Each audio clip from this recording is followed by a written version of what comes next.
Recording.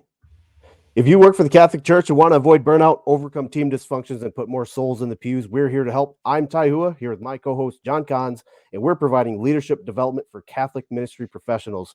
Every week, you can expect practical advice to help you move Jesus' mission forward in your parish. Today, we have an interview with a real live Catholic ministry professional, Shannan McQuade.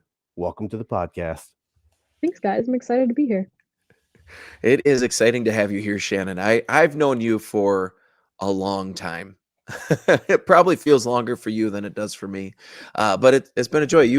When did we meet? Were you a freshman coming Yeah, I was in a in freshman high in high school? school. Yep. Yeah, and I was the campus minister, probably the person who gets the most credit for all the good you do in the ministry world because of the example that I set for you back in the day, wouldn't you say? Yep. You're spot on, John.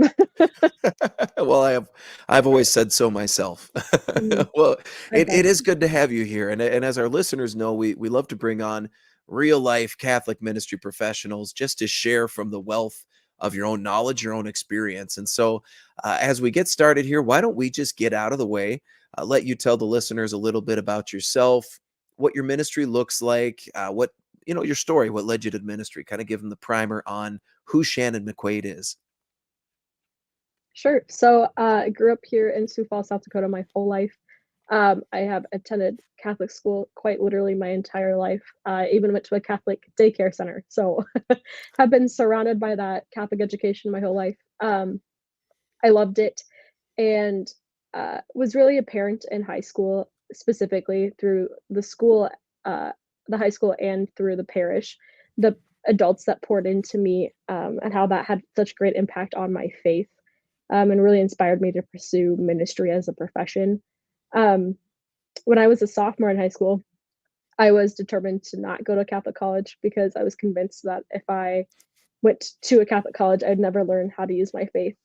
And that was really important to me to like grow in that personally and learn how to defend my faith. But boy, was I wrong. The Lord had other plans for me. Uh, and the class I was taking as a senior in high school, I was like, oh, this is really cool. Like maybe I could teach theology for a living. Like that would be a pretty baller profession. And so drastically changed my mind and decided to go to Benedictine College in Kansas and study theology and evangelization and catechesis. And that was exactly what the Lord had in store for me and exactly the right place for me. Um, yeah, so I went to Benedictine. I had a wonderful time and I would do it again in a heartbeat. But I was also super homesick a lot of college. I've always said that if I could just pick up Benedictine and move it a little closer to home, that'd be the perfect place. Because I loved everything about my experience, but I hated being so far away from my family. But yeah, I was also pushed in college to defend my faith and to practice it uh, wholeheartedly, just through different friends and different roommates that I had. All great people, and we're still really good friends, but not as strong in their faith as I was. And so, really challenged me to share my faith in that manner. And that was really where the Lord was calling me to grow. Um, I went into college wanting to be a triple major so I could get my education degree and come back and teach high school theology. And then I was like, that is insane because that's a lot of work and a lot of schooling. And somewhere in there, I had some experiences working with in parish ministry that I just fell in love with. The idea of working in parish youth ministry, and so I pursued that shortly after starting college. Graduated from college with my degree in theology and then a degree in evangelization and catechesis. And right after college, I worked for the Diocese of Sioux Falls as the director of college ministry at Dakota State in Madison, South Dakota, and loved my 2.5 years there, but quickly learned that the college age was not for me because college is hard. And being right out of college, trying to minister to college students is even harder. But lots of growth in that experience in that time in my life. And so I'm very thankful for that opportunity and for the mentors that came from that. After that, I began working alongside John at St. Catherine Drexel in Sioux Falls as the parish youth minister. Best And job you then ever had. I'm still there, starting on my 2.5 years later, I guess, almost 3 years, which is crazy. I currently do 6th through 12th grade youth ministry and 1st through 10th grade religious education. and I love it. It's where the Lord is calling me and where the Lord's put me in this season of life, and I absolutely love getting to encounter students every single week in their faith journey and be a part of that. It's at the point now where I've been with a lot of these kids for almost 3 years, and so watching them grow up is really rewarding and really cool to get to be a part of their faith journey and just their life in general. Getting to go to their plays, their sporting events, their musical performances, all the things. Um, I just super love that, and loving to get to share in life with them. Um, my ministry, what it looks like, I guess I would say I was really inspired by Pope Paul the Sixth, and he has this quote that says, "The world needs witnesses more than it needs teachers, and if they listen to teachers because they're first witnesses." And I think about the people in my own faith journey that have been witnesses to the faith, and how that's inspired me to be the Catholic and that I am today, and to live my life that way. Um, and so I try to model my ministry after that by just being a witness to the joys of Catholic living, the joys in the joyful, exciting times, and the joys and the hope that comes in the resurrection in the hard times. So that's what I base my ministry off of, is being a witness. Yeah, for sure. And when I listen to you speak about your experience in Catholic ministry, I mean, it really started going to Catholic school. So you've seen both, like you've received that ministry and now you're giving that ministry. So you received that as a kid, then you went to college, Catholic college, and you had that experience of receiving Catholic college ministry, flip that around, and then you got to give Catholic ministry at the college level, right? And so then you got to also experience that flip side, moving into giving, doing ministry for, elementary through high school, youth ministry, religious education, and providing ministry to that level. So you've gotten both sides of the coin, really from elementary all the way through college, and had the experience of having both. So do you feel like that has given you a perspective that informs your ministry when you have both experienced what it's like to receive it, now giving that to people and preparing them for that whole journey, having that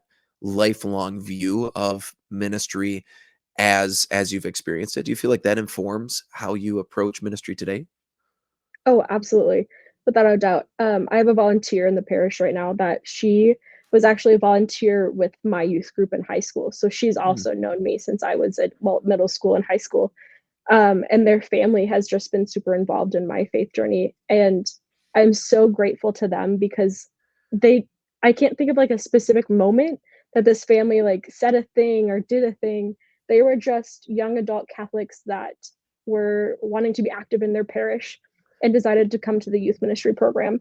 And now like I get the blessing of being that person for their kids, which is a really cool full circle moment. But I love that their witness to me of just showing up every week, being interested in my life, which seems so minuscule now because I was 12. Like, it's Mhm. really not that important. Like, great school isn't that dramatic.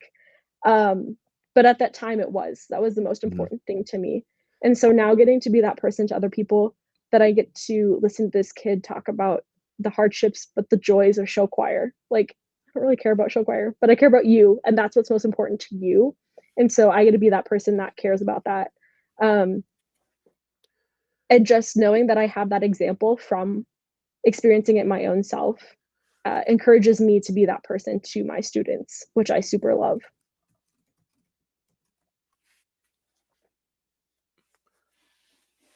Yeah, that's great. I think too, the witness, then it becomes like a double witness to their kids, right? That minister that witness to you. Now you're here in that leadership position and you share how they witness to you, and it becomes this double witness to their kids and the other kids in the Right. group of how this what authentic Catholic community begins to look like, and the fruit that it bears and the gift that it is to people. Yeah, absolutely. And I had that authentic Catholic community so often growing up, and I'm so thankful for that because I really think that those friends that I surrounded myself with strengthened my faith and encouraged me to be the ministry professional that I am today. And so knowing that I have seen a witness of how that's created and how that's formed and fostered. And now I get to do that with these kids and provide them, even if it's just a space to come and hang out. Last night youth group we watched the Chronicles of Narnia. Like we didn't do anything profound. We just ate popcorn and watched a movie, but it was a good wholesome space for these kids to hang out with each other. And that's the coolest thing to me, is just creating that fellowship in that community. If they don't take a single thing out of youth group lesson, at least they have good friends. That's such So a gift. Shannon, what tool or tools do you think every parish needs to have in their tool belt for ministry in the 21st century? I would absolutely say a good communication system and a good, if you're into social media and that's a big thing on your for your ministry, a social media scheduler, excuse me. John actually taught me this when he was working alongside me, but he told me that I should take one day out of every month and schedule all my communications, because communications is the worst part of my job. Like I struggle with communications. I hate it.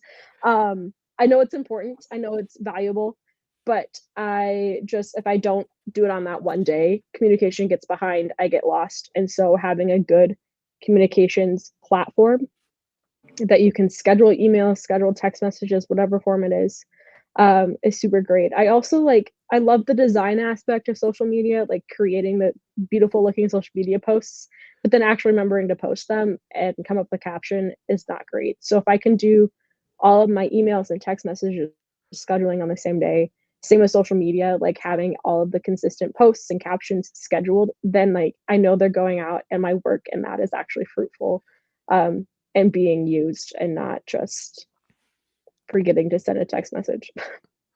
So when you use these tools, what I heard you say is that when you use these tools, when you use them well and work well with them by scheduling them out, right? By Yeah, batching that work together, it frees up time for you. Would you absolutely. say that's fair? So what do Oh you yeah. then, what then are you able to use that time for?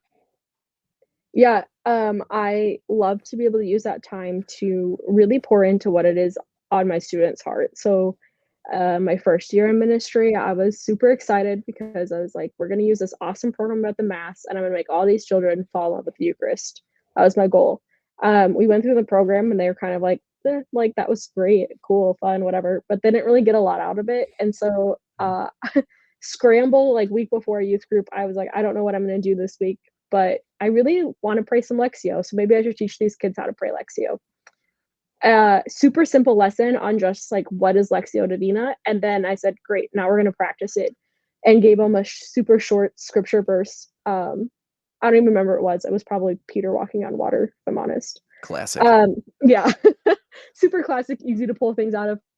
So I did that, and they were like, I asked them, I said, guys, like, what did you think of Lectio? And they're like, Shannon, I love that. Can we please do that every single week? And I said, Mm.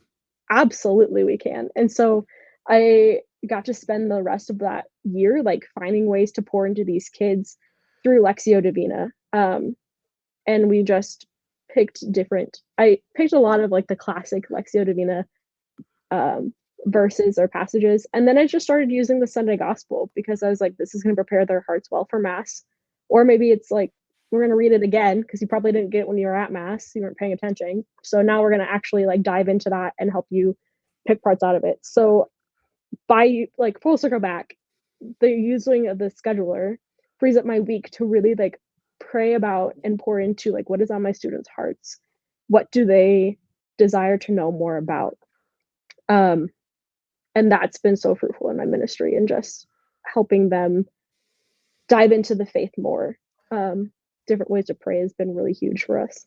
Mhm.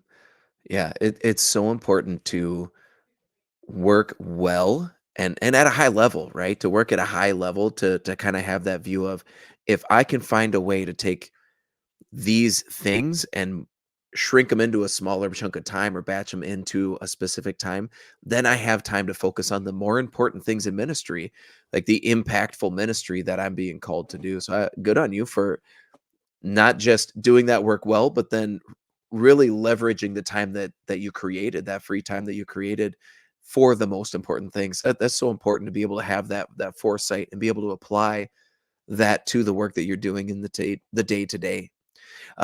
Next question that I have for you is kind of a tough one because it's that classic balance, right? How do you balance the spiritual side of ministry with the practical side? Because there's a reality that I mean, it's not all about the numbers, right? Right. It's just not all about the numbers, but also it's a little bit about the numbers because that's factors in too. So how have you kind of struck a balance with that in your own ministry? Yeah, I would say the first step that I've taken in that is the students that show up to youth group, to whatever event it is.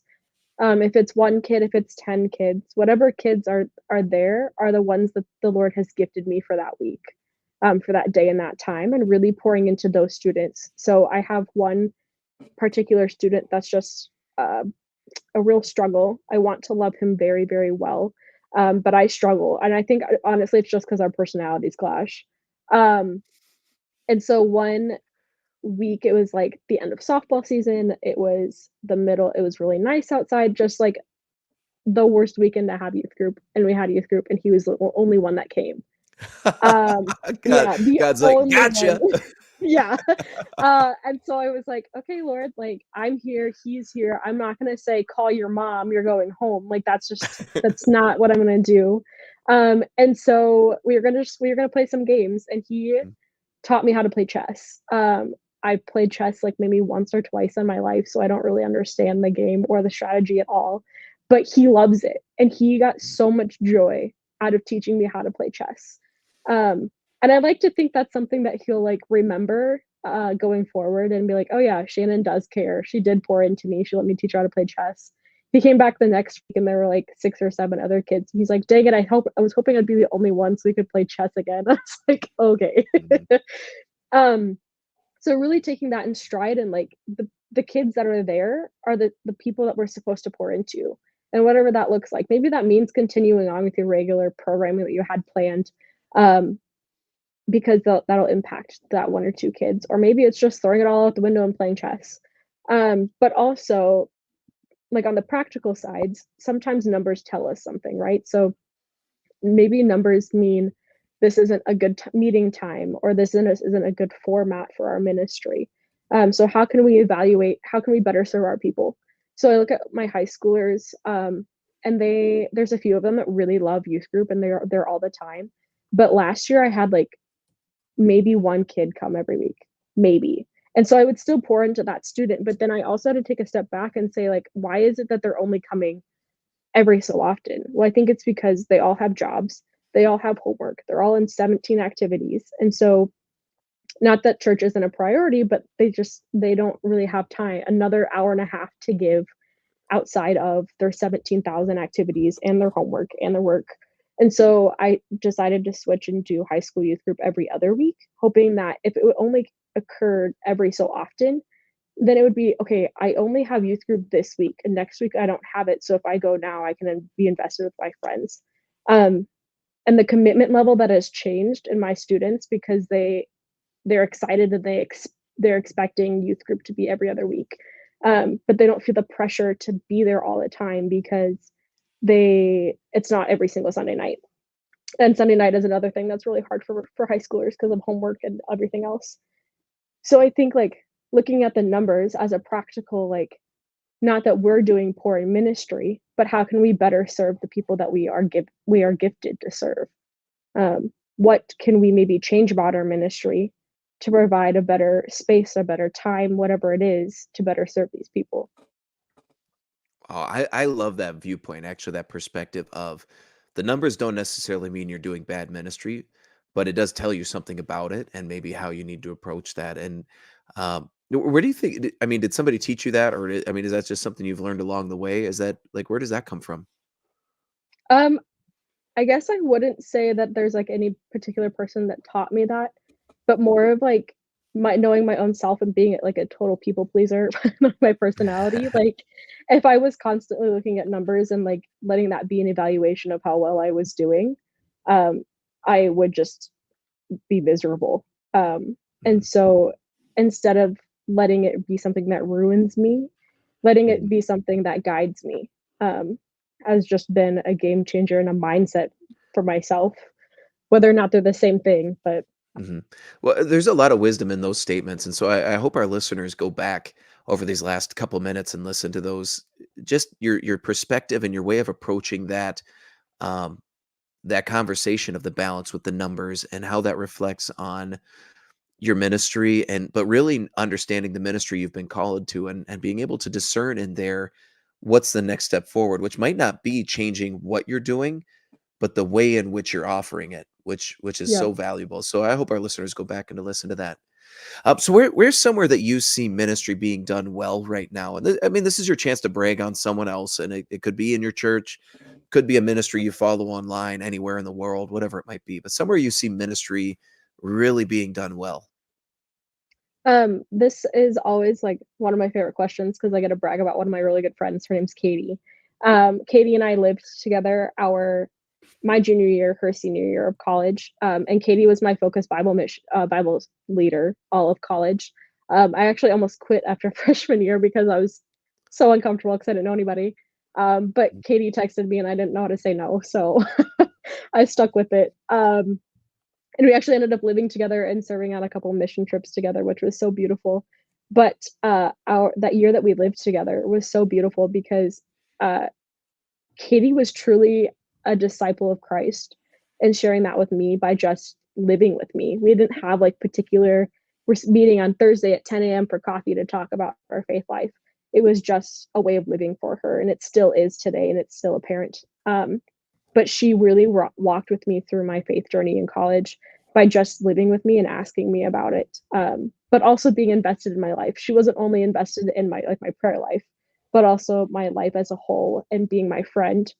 Um, excuse me. And now Katie and I talk every so often, and whenever we talk, she always asks me three questions. She asks me, "How's work? How's life? And how's your prayer life?"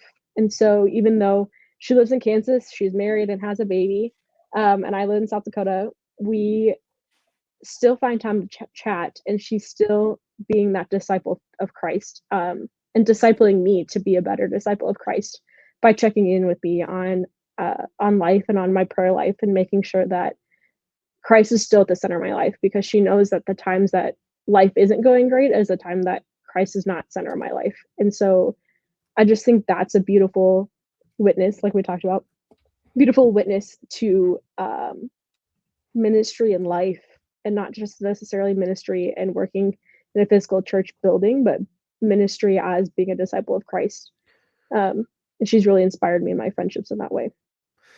That's super important to be able to the real value of friendships, and I Yeah. think there's a need for a conversation about this. I'm gonna rag on young adult ministry a little bit, be, because sometimes it becomes this ministry for people who just have trouble making friends, and what they're really looking for is friends who live in faith together, who are pursuing Christ together, as Yeah. opposed to, they keep going to this ministry to try and facilitate this thing when really what they need is a friend that's going to kind of kick them in the butt when they're not praying, instead of just Absolutely. going to hear about some topic, or have a kind of a social mixer where they can pair up and, mate off and all that stuff. It's just they there's a need for a conversation around how to develop real friendships, and so, Absolutely. whenever Katie and you write the book on that, I'll Okay. buy it and I'll read it. So, but Got it. that value, I mean, this is what Ty has been for me over the years. Is there's been times where we've both needed to just like headbutt the other and say, "Hey,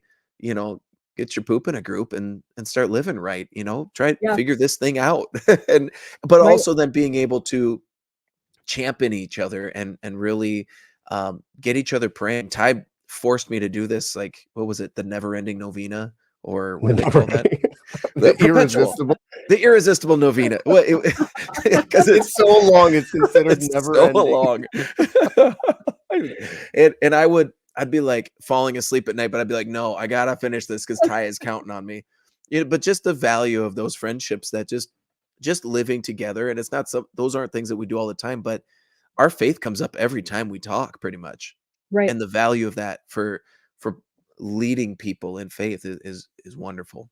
I think Absolutely. what I hear out of that is just genuineness, right? It's not, Yeah. hey, I'm going to teach you this really cool thing about the Catholic faith, but then after we're done I'm going to shut it off and then go live my life separately. It sounds like Katie has shared with you kind of her life in Christ, and not just Christ that is in her life, if that makes Right. sense. Oh, So that absolutely. sounds really awesome. I think John's giving me way too much credit. Well, I am, but it's for the Yeah. listeners. Thank you. Thank you so much. So I guess the next question for you, Shannon, that I have is, what's your favorite ministry resource right now? Hmm. I really love our parish's subscription to Canva Pro. It sounds so silly, but I say pro because you have to have the pro version to do the scheduling aspect of it, which is like the absolute best part of it. Um, I yeah, through Canva, I've discovered a gift, I guess you would say, for designing cool looking posters and social media posts and whatever. I use it all the time for flyers, for social media, for our t-shirts. Uh, and I do think there is something to be said about aesthetically pleasing looking flyers and stuff because I think it catches our teens' eyes. I say teen because that's what mainly what I work with, but that's what our teens are looking for. They're not going to stop and look at my social media posts if it's just words on a white square necessarily. But if I can make it look consistent and like and sharp, then they'll probably I hope they stop and look at it. And with the pro version, you get access to their scheduler, which is super nice because then I can just schedule a post to be posted on my Instagram and not have to worry about going in and figuring it out because I'm not I'm not the most social media savvy, I- so I can just say schedule it and let it post it. So I like that a lot because I try to explain to the people in my parish that do the parish bulletin that I know they put all the information in there, but it's just like this block text, and my millennial brain is not wired to process that information. And so it really is important that that graphic design element is important, even Yeah, if it's not a complete overhaul, to at least be intentional in how it's designed to grab the Well, yeah, eyes. even when you think about it, we talk about learning or drawing people to the faith. There's three reasons they come, right? It's either because it's good, it's true, or it's beautiful. right, Well, Mm. teenagers in their how they view things, it's very visual. They want it to be cool. They want to be, cutting edge, or they just want it to be aesthetically pleasing to their eye. If it's not, they're not going to pay attention to it. If it looks like absolutely. something that their parents put together on Microsoft Paint, they're not going to show up. Yeah, I would like to tell you you're wrong, but I don't think you are. All right. So we have one more really important question for you, Shannon. And that's, if you had the attention of the whole world for 90 seconds, what would you say? I would tell them how much they are abundantly loved by our Heavenly Father, and how that worldview makes everything worth it, whether that's the joys, that's the hardships. If I don't remember that I am abundantly loved by the Father, then I lose track of why I'm here. Um, and the whole reason we're here is to know, love, and serve Him. And so that's all out of His abundant love for us. And that's just what I wish to communicate to all my students, because I think there's so many times and places that they can feel unloved or not wanted, or ignored, but the root of it all is that they're abundantly loved by the Father, and nobody or no thing can take that away from them. Mm. So how do you make sure that you don't lose sight of that, especially as you're in ministry and there, you have so many demands on your time and so many different hats you have to wear that split your attention? How do you stay focused on that, not losing sight of that? Yeah, so this is actually something that's fairly, I would say, recent in my faith journey. I had a great, I guess, revelation, you could say, my senior year of college, and that I was struggling to love myself because I felt that I was not worthy to be loved. And I wasn't letting the Lord love me because I wasn't worthy of this love. And so I was at our ministry fair, and this little old lady from the local parish came up and asked me if I wanted to do a holy hour. And I said, I don't know how to tell you no, and I have no reason to say no. Darn it, Um, Ethel. I know, like I really had no reason to say no, and so I signed up for like Friday evening at midnight. So technically Saturday morning at midnight, because I'm like, I'm never going to be doing anything at that time. I'll always be available. And so I went to that holy hour every week. And in that holy hour, I was really drawn to the litany of trust. And I think the very last line of litany of trust is that I am your beloved, Jesus, I trusted you. And I found myself being able to, like, all the other phrases, I could truly surrender and trust the Lord in. But that one, I was like, no, like, I am not worthy. I am not his beloved. And so I started with inspiration from the litany of trust. At the end of my holy hour, at the end of my journal, I would write out a litany of my own that was like, that you are worthy of being loved, that you are his beloved, that he loves you unconditionally. Any of these phrases that, like, I didn't believe myself, and just entrust them to the Lord in the presence of the Holy Eucharist. And slowly, like, the Lord worked in my heart to heal those places that I didn't feel loved or feel worthy, and let me build that trust in him, that I am worthy to be loved, that he does love me unconditionally. And by no means this is, like, perfect at all. I still have my moments where I'm like, wow, I am a piece of crap. But I just go back to that, and allowing myself to surrender what my mind is telling me, what my heart feels, and let the Lord come in and put his love in my heart. And it's really made a world of difference in seeing the value of his love in my life, because no matter what I do, no matter what friendship hurts me, what grade I get on my grad school assignment, if I have a ministry thing that flops, whatever it is, at the end of the day, the Lord's love for me is still abundant and still true. And that's never going to change, because the only person that can take it away is him, and he's not going to.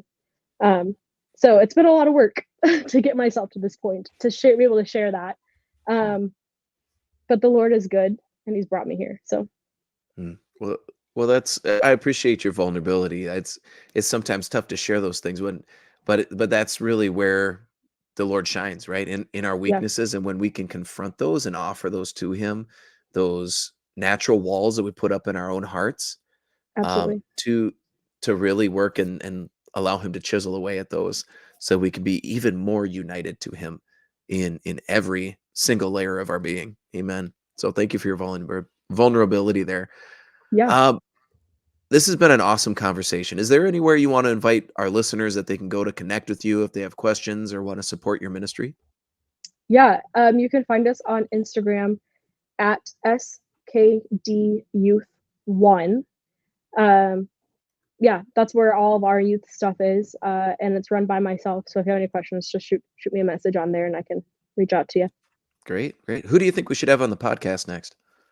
I would love for you guys to chat with Hector Bautista. He's the director of youth discipleship and evangelization for the Diocese of Sioux Falls. Oh, okay. Yeah, he's right. he's really cool. All right, we'll reach out to him. Hey, work on your side so that he doesn't go, who are these guys? I'll let him know. He sounds very intimidating. No. Hector Bautista. Yeah, I don't know. Yeah. I'll let John connect with him. Deal. All right. Well, thank you for listening to the Catholic Ministry Professionals podcast. If you want to transform your parish through your work, but you're not sure where to start, download the free parish health assessment at catholicministryprofessionals.com/free assessment. It's 36 questions. It only takes about 5 minutes to fill out. And afterwards, you will have a color-coded picture of your parish's health that you can then use to fuel better conversations, prioritize better work, and become a better leader. And if you want to request a free consultation or send feedback, email us at catholicminpros@gmail.com. And with that, we'll see you in the vineyard. Bum, bum.